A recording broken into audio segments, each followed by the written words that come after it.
lang. Huwag ka munang invited. Okay, pigilan mo yung excitement level mo. Eh, sabi mo kasi, Abel, kailangan excited eh. May tamang paggamit ng excitement level. Okay? Pag prospecting, dito pumapasok yung form. Okay? Pag prospect, target client mo siya. Target market mo siya. Okay? Siya yung tina-target mo. Ngayon, paano mo makukuha yung prospect mo? Number 1, gagamit ka po ng form. Okay? Family. Occupation. Recreation. Okay? Dapat, ano mo to, kabisado mo to ha. At dito napapasok yung message. Family. Okay, paano siya nangyayari? Paano ka na makikipagkwentuhan? Okay, sa matagal mo ng friend. Nakikipagkwentuhan ka, nagbibuild ka ng tiwala, nagbibuild ka ng rapport sa kausap mo. Para mas maging komportable siya sa'yo. Okay? So, family, paano mo kakausapin yan? Kakamusta mo yung family niya? Ay, kamusta na si ganito? Kamusta na si ganyan? May anak ka na pala ngayon. Ilang taon na yung anak mo? Diba? Pag kakausapin mo, ang topic nyo, family. Okay? Para magkaroon mo kayo ng connection. And dapat, palitan kayo ng opinion. Yes. Kung siya kinukwento niya yung family niya, kwento mo rin yung family mo. Hindi yung parang nag-i-interview ka. Diba? Kasi isipin niya, bakit? Ano bang pakay mo sa buhay ko? Tama ba? So, dapat nagkukwento ka rin. Talaga, ako naman yung ano ko, ganito. Yung anak ko naman, 5 years old na. Diba? So, ikukwento mo, salitan kayo. Kailangan siya communication eh. Pag communication, may nagsisend, may nagre-receive. Diba? Salitan kayo. Okay? So, next, occupation. O, ano na pinagkakabalahan mo ngayon? Diba? Ano na yung ano mo ngayon, ginagawa mo ngayon? Ako ngayon, tambay lang ako ngayon. Nag-i-scatter. Yeah. Talaga, scatter. Naku, masarap dyan pumita. Kaso sa umpisa lang yan. Diba? Pero maganda yan, maganda yan. Diba? Tatangan mo yung ginagawa niya. Okay? Occupation. Dito na kasi kayo magkakaroon ng komportablehan. And malalaman mo yung background ng kausap mo. Dito mo na malalaman kung alin siya dito. Okay? Kung may money ba siya? Kung may authority ba siya? Kung may needs ba siya? Diyan mo ma-identify. Okay? Sa occupation niya. Sa background niya. Next na topic nyo, recreation. Okay? Pag recreation, dito mo na pag-uusapan yung mga libangan niya, yung mga funny lang na bagay. Diba? Nagka-travel na pala siya ngayon, pa-travel na lang siya. Ibig sabihin, marami pala siyang oras. Okay? So, dito mo makikilala yung kausap mo. Bakit offline? Bakit kailangan namin makipag-usap ng ganyan? Para saan? Para pag pinasok mo yung negosyo, alam mo kung paano mo siya kakausapin. Alam mo kung saan yung kiliti niya. Kung yan mahilig mag-travel, saan mo babaliwin? Saan? Travel and tours. Sa airline ticketing. Tama ba? Alam mo kung saan mo siya kukunin. Sabi na kanina tambay siya. Tama? Maraming oras. Ngayon pag closing yan, hindi yan magsasabi ng kasi wala akong oras para dyan eh. Tama ba? Alam mo na ngayon yung papang closing mo. Tama ba? Alam mo na yung i-message mo. Okay? And ngayon, message, dito na papasok yung gusto mong sabihin. Kung paano mo ipapasok ngayon yung negosyo. Hindi agad-agad papasok mo yan. Diba? Hindi agad-agad. Diba? I-invitein mo. Excited ka kasi. Tama ba? Ini-invite mo agad. Okay? Saan ako galit ha? Pinapaalalahanan ko lang. Okay? Para at least, diba, pag nag-prospect ka, focus ka lang muna sa prospecting. Okay? Hindi ka muna mag-i-invite. Okay? So, next. Sa prospect po, i-identify mo yung worth mo, yung cold market mo, Ano ba yung warm? Ito yung mga kakilala mo. Okay? Ito yung mga malalapit sa'yo. Lahat ng kakilala, kamag-anak, kaibigan, kaklase, kabatchmate, kabet, lahat ng Di ba? So, lahat ng yan yung warm market mo. Yan yung uunahin mo. Kapag ka-franchise sa pagka-franchise mo dito, ang unang prospect mo dapat, lahat ng kakilala mo. Kasi baka mamaya, di ba, naghahanap ka ng pay-in. Di ba? Naghahanap ka sa malayong lugar. Tapos yung pay-in mo, makukuha mo lang pala sa kakilala mo. Di sayang, di ba? Nagsayang ka ng oras sa ibang tao. Nandiyan na pala sa tabi mo. Di ba? So ngayon, ililista mo yan sa prospect list mo. Yung name niya, yan yun, nakaganyan yun, no? Name, background,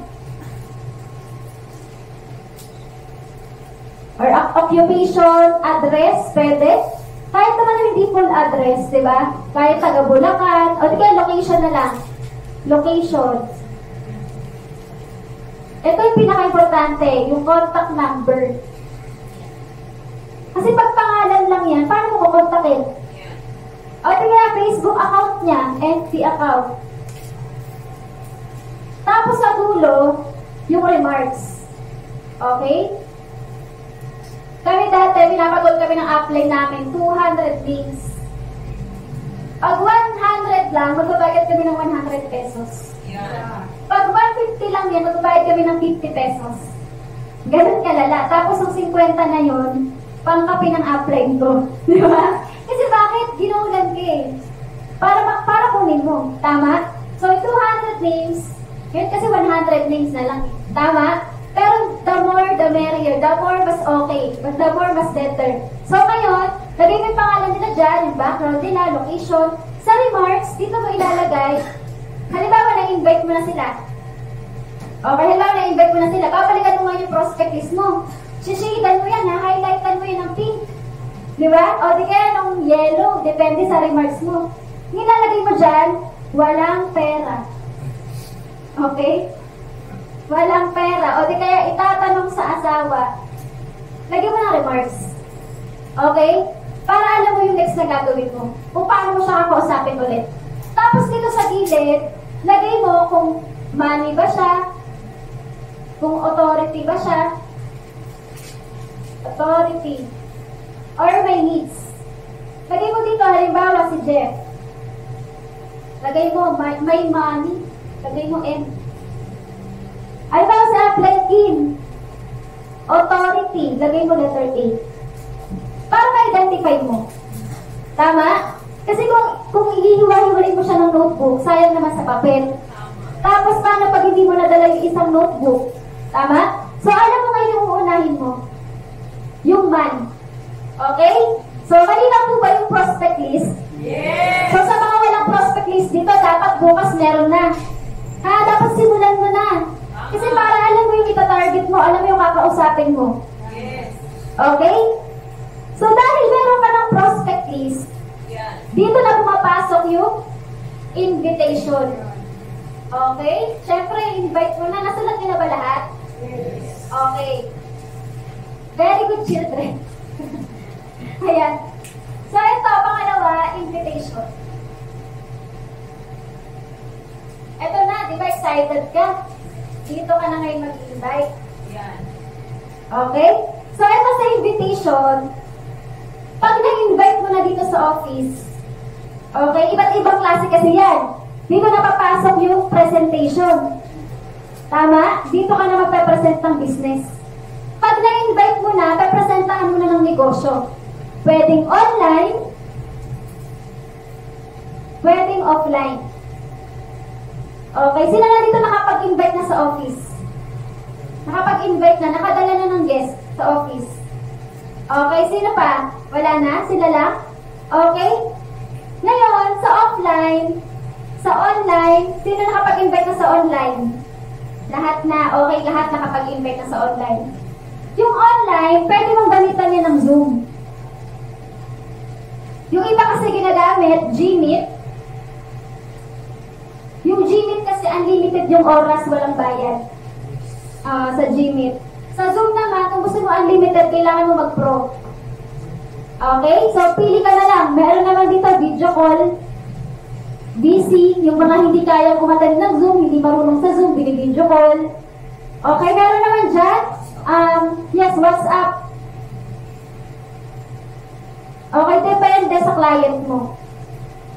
Okay? So, ngayon, pag offline, dito ka na mag-i-invite sa office. Office. Okay, saan pa? Home party. Okay, next sa Business Expo.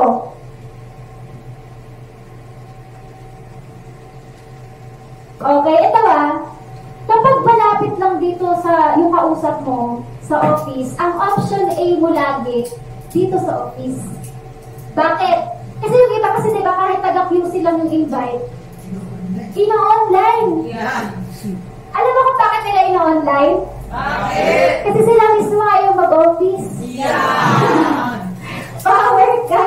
Dapat, ang una mong option, office. Kasi bakit? Dito yung katayan. Tama ba? Dito natin kakatayin yung invite mo, sabi ni Sir. Kaya pala in-invite ako sa office. Ayan, so alam mo na, Sir, kinatay ka na ngayon. Hindi kasi totoo, Sir, di ba? Kung ikaw maghahanap ka ng negosyo, gusto mo yung sigurado kasi, yung legal, di ba, may existing na office, makikita mo yung permit, makikita mo yung mga sasamahan mo, kung totoong tao ba yan. Yes. Tama ba? Kami ang ginagawa namin, kahit nga malalayong lugar, kahit taga Cavite, Bulacan, sinasabi namin, ma'am, ito mang concern lang ako sa iyo Kasi syempre, di ba, sa online mo lang ako nakilala, stranger. Gusto ko ma'am, pag ginawa mo tong business, 100% yung tiwala natin sa isa't isa.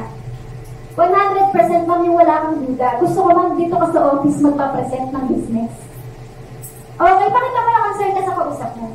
Di totoo, para sa kanila yun, para mas mabilis mong usapan. Hindi mahabang closing.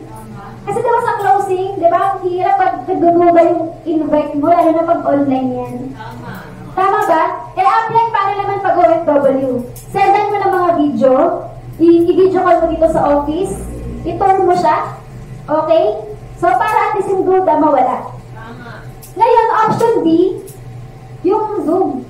O, di ka meet up, ilimit mo sila. Meet halfway kayo. Pwedeng magkita kayo sa coffee shop, pwede kayo magkita sa milk tea shop, diba? Tapos doon magkapresentahan. Okay? So, kung alam mo yung kausap mo, diba, kami nga dito, minsan kami pa nililibre ng client, diba? Kahit hindi siya mag-pay, nalibre kami. Tama ba? Nagusod kami. Diba? So, ngayon, pwedeng meet halfway.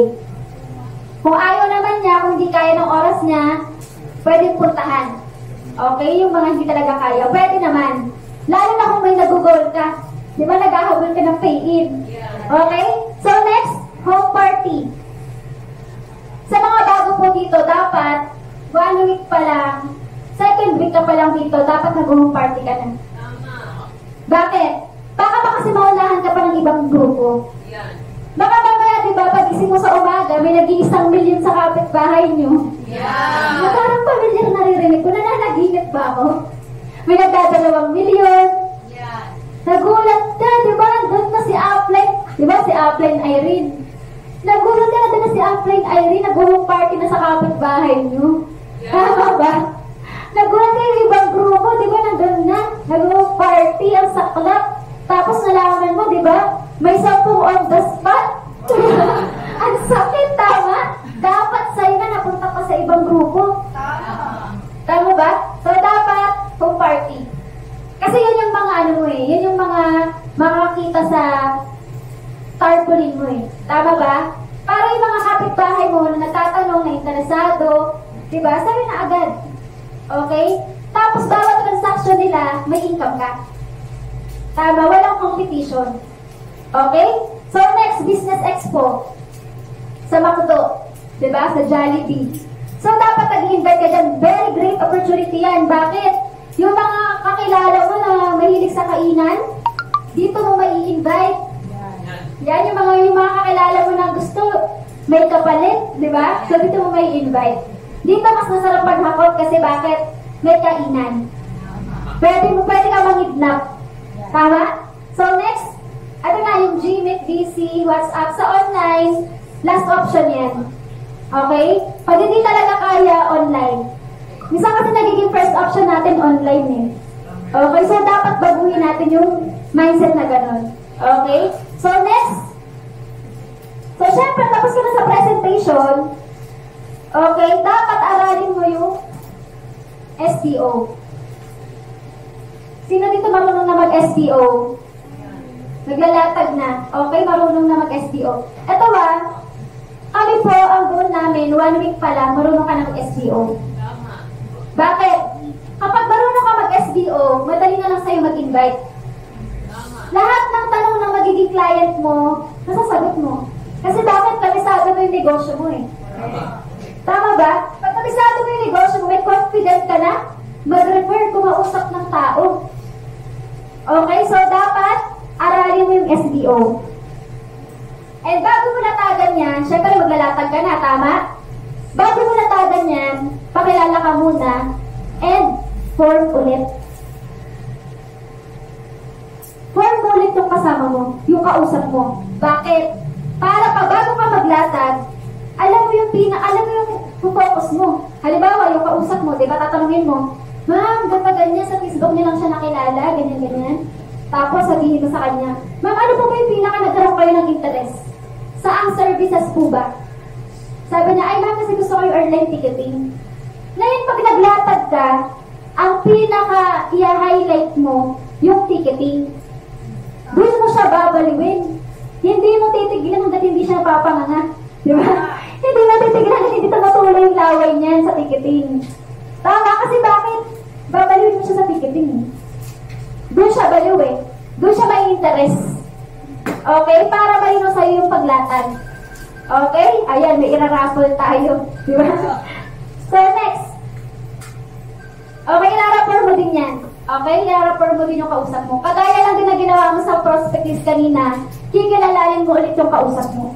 Very important yan kahit hindi sa pagnenegosyo, kahit sa labas. Kailangan kilalalin mo yung kausap mo. Ayan yung mga nag-date dyan. Di ba? Bago mo niligawan mo yan, kinilala mo muna.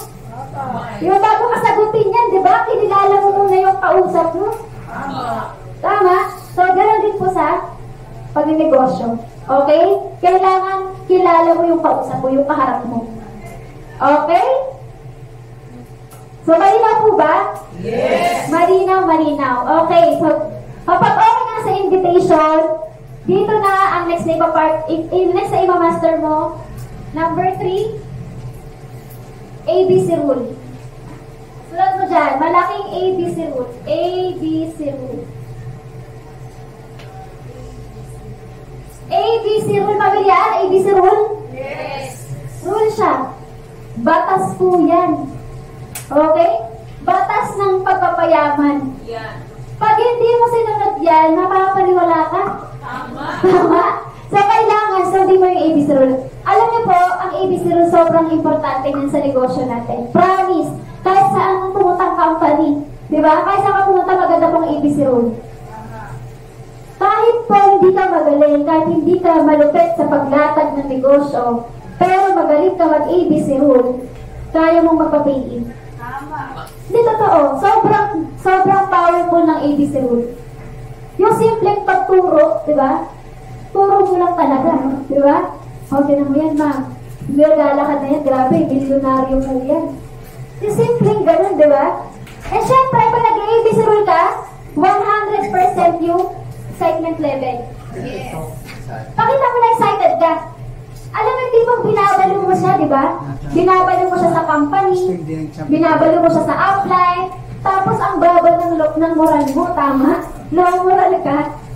Di ba? Dapat ikaw mismo, ipakita mo na balo ka dun sa ina-aim mo. O ano bang meaning ng ABC rule? Ano? Ayan. Advisor.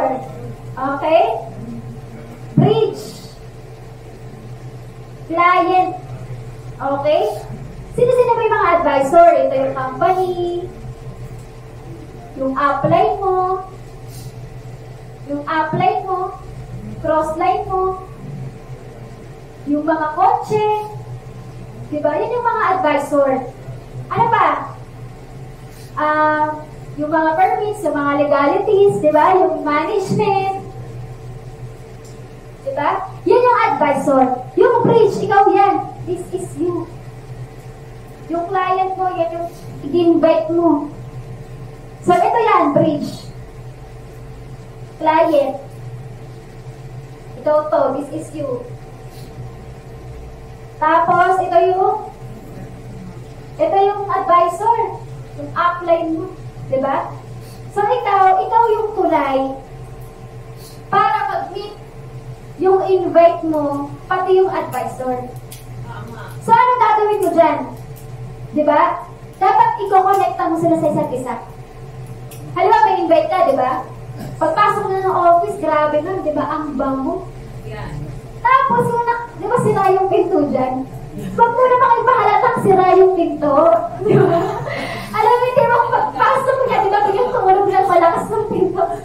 Nagulat kayong dalawa, diba? Natawa si Absalve, diba? Kasi first time na sa office. Pagpasok mo, diba, ay, nagulat kayo. Ay, ma'am, sinadya po talaga yun, ma'am, kasi talaga excited po kami lahat sa pagpunta mo. Huwag mo iparamdam, diba, nasira yung pinto. So, ngayon, ang goal mo, baliwin yung client mo doon sa advisor. Ma'am, grabe, di ba? Ito po yung company po natin. Ito po yung skin logo po natin ng Spartans. Ito po yung, grabe mo, di ba? Ang lamig, ginigil. Tapos ito na ng jacket mo, ma'am. Kasi malakas po talaga yung aircon dito eh. Di ba? Tapos lagay mo, di ba, yung mga permits. Ito mga permits namin. Ito po yung cashier namin, ma'am. Grabe, di ba? Guwapo nung nasa cashier. Di ba? Pakita mo sir doon. Grabe sir, doon may siomay. Di ba? Diba, i-up mo. Diba, i-build up mo. Ang goal mo, mabalo yung bridge mo. Mabalo yung client mo. At ikaw yung bridge doon. Okay? So, baliwin mo sa upline. Baliwin mo kay baliwin mo sa mga resultado. Ito ang pinaka-nakakalimutan natin. Minsan, hindi natin nababaliw sa grupo. Ito sobrang laking impact ng grupo. Imagine, in-invite mo, di ba? Nag-build up ka sa grupo, binuild up mo yung grupo. Sabi mo, ma'am, nakikita mo ba yan, ma'am? Yung mga batang yan, di ba? Yung mga tao na yun, ma'am, grabe, lahat po yan tutulong sa'yo, ma'am. Yan po yung pinakamalapit na grupo dito sa Spartans. Pinakamalakas po yan, ma'am. Grabe po. Yung top earner po, ma'am, kinakalahati ng grupo namin. Imagine, di ba, ganun ka-excited? Diba? Yung client mo, ay grabe pala, no? Ito pa rin mga tutulong sa akin. Tama ba? So, alam mo yun, yung ang laking impact sa grupo, diba? Ang laking impact ng grupo natin dun sa client mo. Okay, so huwag nyo kakalimutan yan. Pati yan, ina-advisor yan. Pati yan, binibuild up yan. Okay? So, syempre, pag nag-ABC roll ka, ang hindi mawawala dyan, yung right matching. Yeah. Okay? Right matching. Ima-match mo yung client mo dun sa advisor. Halimbawa yung client mo, di ba? Yung client mo, estudyante. Saan mo ipapakausap? Sa estudyante. Alam nga naman, di ba yung estudyante, pinakausap mo sa doktor. Di ba? Pinakausap mo sa presidente ng di ba? Ng isang lupon, di ba? So, dapat, yung makakamatch niya, yung makakarelate yung client mo. Okay, yung makakarelate siya. Yung alam mo, mapipil niya na ay, may estudyante rin pala, may kagaya pala ako dito. Si Sir kanina, di ba? Sir, di ba, nakilala mo Sir EJ, di ba? Pareho kayong waray, Sir, di ba? Waray. Kasi parang magkaintindihan sila. Di ba? So, ganun po dapat right matching kapareho. Okay? So, ito, grabe, may kwento tayo dyan. Yan. Gusto niyo ba ng kwento? May kwento! May isang foreigner. May isang foreigner. Yung foreigner, bumisita sa Manila Zoo. Siyempre, di ba? First time niya sa Manila, di ba? I love Philippines. Di ba? Yung foreigner, habang naglalakad siya sa Manila Zoo, di ba? May napansin siya. Isang matching. Isang unggoy. Sabi niya, grabe. There's so many people out there. Wow, English. Diba, lumapit siya ngayon. Sabi niya, ang dami nagbabato ng pagkain. Siyempre, pinapakain nila yung munggoy. Tama? May nagbato ng ng sitaw. May nagbato ng ng tinapay. Diba? May nagbato ng mamon, ng saging. Tapos nabibilip yung foreigner kasi grabe, ganito pala yung Manila Zoo, diba? Sabi niya, nagtaka siya kasi kakatingin niya, observant kasi yung foreigner. Ina-observe niya, napansin niya yung unggoy, bago niya kainin yung pagkain, di ba kukunin yung pagkain? Nilalagay sa puwet. Sabi ng unggoy, art. Kain ang gano'n, di ba? Nagbato ng hamon. Kuha unggoy, lagay sa puwet, kain. Sabi ng foreigner, bakit gano'n, di ba? Nagtataka siya. Tinanong niya ngayon yung zookeeper, sabi niya, zookeeper, tagalogin ko na kasi baka mahirapan kayo sa pag-intindi. Okay, sabi ng foreigner, zookeeper, bakit yung unggoy, bago niya kainin, nilalagay niya muna sa puwet niya? Ang bobo ng unggoy na yan? Sabi niya. Sabi ng zookeeper, ay nako sir, ay nako foreigner, di mo ba alam? Sobrang talino ng unggoy na yan. Sabi ng zookeeper, bakit naman? Nilalagay niya sa puwet bago kainin. Sabi ng zookeeper, alam mo ba kung bakit nilalagay niya muna sa puwet bago kainin? Bakit? Kasi yung last na nagbigay sa kanya ng pagkain, santol yung binigay. Ngayon yung pagkain ng santol, hindi lumabas. Ngayon ang ginagawa niya, sinusukat niya muna siya bago niya kainin. So, anong moral lesson? Siyempre, kailangan i-right matching mo. Ipamatch mo bago kainin. Tama? So, yun yung right matching. Okay? So, yung bagong napakinggan ng kwento. So, palakpakan naman natin yung matching. Okay? So, dapat ganun. Okay, i-match mo yung kausap mo dun sa advisor. Okay? Ano sabi niyo? Akala ko yung right matching mo doon sa unggoy. Dahil sa unggoy, yung right matching. Yung kausap mo, yung right matching mo din. Okay, para makarelate siya. Okay? So, natututo ba? Natututo? Yes! Okay, so next. Okay. After ng ABC rule, ito yung next mo i-master. Okay, anong number na tayo? Number? 4. Yung iba 3, yung iba 4. Ano ba talaga? Okay, number 4 na. Okay, number 4 na. Na-late ata yung iba. Yan yung nasabi sa 3. Okay, number 4, follow up. So, dahil na-invite mo na siya, diba? Nalatagan mo ng tamang sistema, ABC rule. Ngayon, dito ka na sa follow up. Paano ba mag-follow up? Okay, ako po, pag nag-follow up ako, syempre, pagka-uwi niya, diba? Ako talaga, grabe, maalaga talaga ako sa invite. Talaga naman. Pakitang tao ka. Tama? Kaya nang tatawid mo pa siya sa kabila, diba? Ma, kabit na kita, ma. Diba? Tapos, eto, pag nag-follow up ka, syempre, magti-thank you ka muna. Diba? Thank you ka muna, ma'am, sir. Thank you po sa time nyo. Diba? Thank you po kasi pinaglaanan niyo po ako ng oras, naniwala po kayo, so mag-thank you ka. Okay, wag mo munang sabihin na, ma'am, mag-pay-in ka, ha? Wag ganun. Okay, follow up mo. Marami pong klase ng pag-follow up. Okay, follow up yung kausap mo kung yan negative. Follow up mo, sabihin mo, hello, ma'am, kamusta? Buhay ka pa ba, ma'am? Ma'am, kamusta? Nasagasaan ka ba? Negative yung kausap mo, tama? Kailangan mo, ma'am, buhay ka pa ba, ma'am? Pero nyo talaga sa invite ng negative, di ba? So, kapag may invite kayo, okay, kailangan i-follow up. Kasi totoo, hindi naman talaga nag-on the spot lahat. 100% nag-on the spot lahat. Tama? So, kailangan, magaling ka rin mag-follow up. Okay, so dyan mo malalaman, okay, kung mag-pay-in ba yung kausap mo. Kailangan tiyagaan sa pag-follow up. Okay, kailangan mo kuhaan ng commitment. Okay, commitment. Kailangan may commitment. Okay? Tanong mo kung anong oras siya mag-pay, kung kailan siya mag-pay-in, kailan, when, kailan siya mag-pay-in, saan niya kukunin yung pay-in niya. Diba? Baka mamaya sa asawa niya kukunin. So, alam mo kung paano mo siya ipa-follow up. Halimbawa, sabi niya, mag-pay-in na ako sa April 10.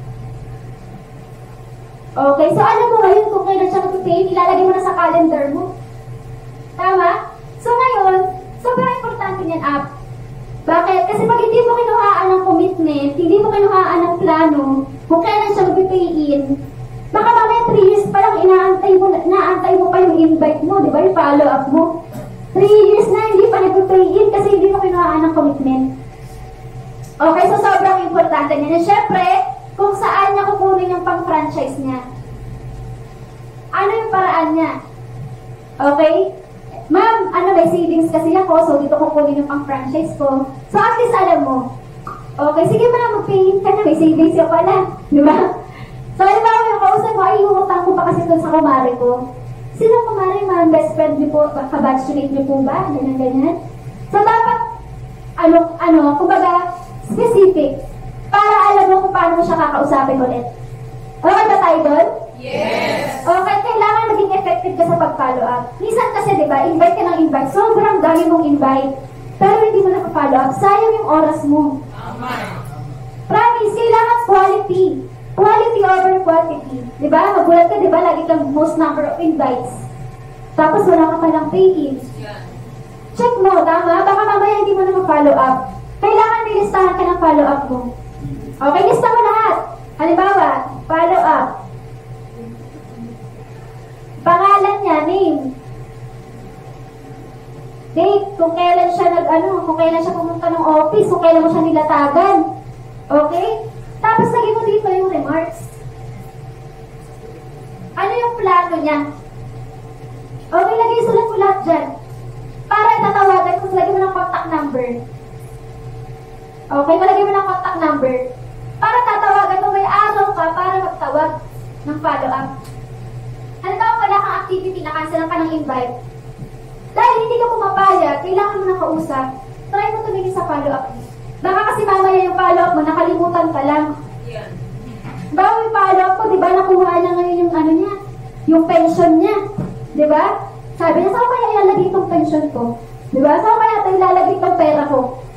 Di ba? So, ngayon tinawagan mo, ay, oo nga pala, may negosyo pala akong inatenan. Try ko na kaya mag-franchise. Hindi natin masasabi, tama? Baka mamaya yung follow-up mo, dahil wala lang pera, tapos biglang nagkaroon ng pera, naalala ka kasi nga pinalo-up mo. Okay, so yung iba natutulog na. Kaya natutulog pa ba? Buhay pa ba? Yes! So dapat buhayin mo yung sarili mo, ha? Buhayin mo yung sarili mo. Okay? So dapat may time ka sa pag-follow up. Okay? So kasi baka mamaya, di ba? Diyan mo na makuha yung pay-in mo, yung direct mo. Okay, kailangan organize ka. Okay, so next. Okay, so next po, ito, number 5. Okay, number 5.